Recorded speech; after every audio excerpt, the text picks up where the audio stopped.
উস্কু ঠান্ডা লাগছে? সোফায় বসেছ? কি বকেছে? আমার মা বকেছে? সোফায় বসলে বকে? ও হুসু, হুসু, কি হলো বেটা?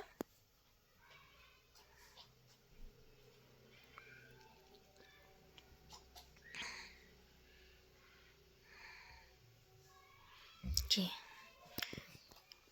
বিস্কুট খাবে? এখনো চা হয়নি। চা হলে তখন বিস্কুট টাইম। হুসি, আমার হুসকু, ল্যাজ ঝোলা পাখি, ল্যাজটা কীরকম ঝোলাচ্ছে হুসু? হুম।